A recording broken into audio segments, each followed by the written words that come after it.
Hi there, I'm Janet Chandler with the Cullman Tribune, and I'm going to read you a bedtime story tonight. I'll be reading from the Disney 5-minute Little Mermaid Stories. And tonight, the title of our story is A Special Song. King Triton's birthday was in a couple of days, and the court musicians were planning a special performance. Sebastian wanted the concert to be spectacular, but they still had a lot of work to do. The crab raised his baton, and the musicians began to play. Beautiful music filled the sea until clang. "Not again, Coral," cried Sebastian. "The best way to play the cymbals is to hold on to them."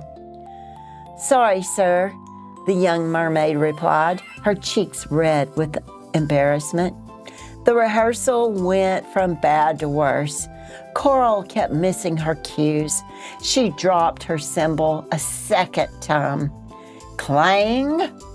Then she tripped and landed on top of the kettle drum. As Ariel watched, Sebastian threw down his baton. "Rehearsal is over," the crab yelled and stormed off. He was being crabby. Ariel helped Coral up. "Don't mind Sebastian," she said reassuringly. "He just wants everything to be perfect." Coral bit her lip. "I might as well quit the orchestra," she said sadly. "I'll never be able to get this song right, let alone perfect." "Don't worry about it," Ariel said.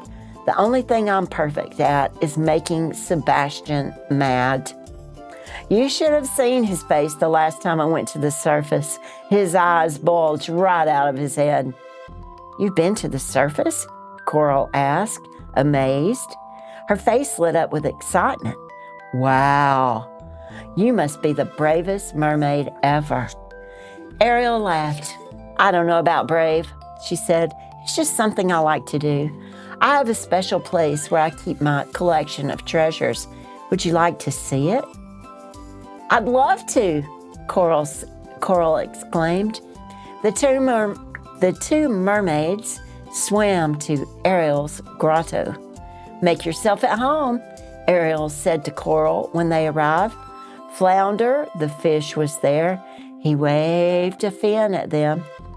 Coral swam around the cavern, examining jewelry and shiny trinkets. "Where did you find all of this?" she asked Ariel as she put on a strand of pearls. "I found some of it in sunken ships," said Ariel. "You've been inside a sunken ship?" Coral asked with a gasp. "Can we go now?" "Of course," Ariel said. Coral and Flounder trailed behind Ariel as she swam. Soon they arrived at a ship that had sunk to the ocean floor. "Come on," Ariel urged, disappearing through a large porthole. "Let's see what's inside." Inside the ship, Ariel found an old steamer trunk and opened it. "Look at this," she said, holding up a purple parasol. "And this," Coral exclaimed, picking up a fancy lampshade. "I wonder what it's for." "My friend Scuttle can tell us," Ariel said. "Follow me." "Where are we going?" Coral asked Flounder. "To the surface," he replied matter-of-factly. Before Coral had time to be scared, they had arrived. Scuttle the seagull was perched on a rock. He examined their treasures. "That is a scribble flow," he said, looking at Ariel's parasol. "Small humans use them to paddle around in the ocean." Then he turned his attention to Coral's lampshade. "Oh," he said with excitement, "a twirlerififer. It's what human ladies wear when they're going somewhere important." Before long, the friends had to leave. As they headed home, Coral asked Ariel if she could keep the twirlerififer at the grotto. "Of course," Ariel agreed. The grotto is my secret place, and it can be yours too. A few days later, when Ariel swam to the grotto, she heard someone singing. The voice was strong and clear, but sweet too. Ariel was not sure who the mysterious voice belonged to. When Ariel looked into the grotto, she saw her new friend. "Coral!" Ariel cried. "I didn't know you could sing." "I can't," she said. "Not like you." "Nonsense.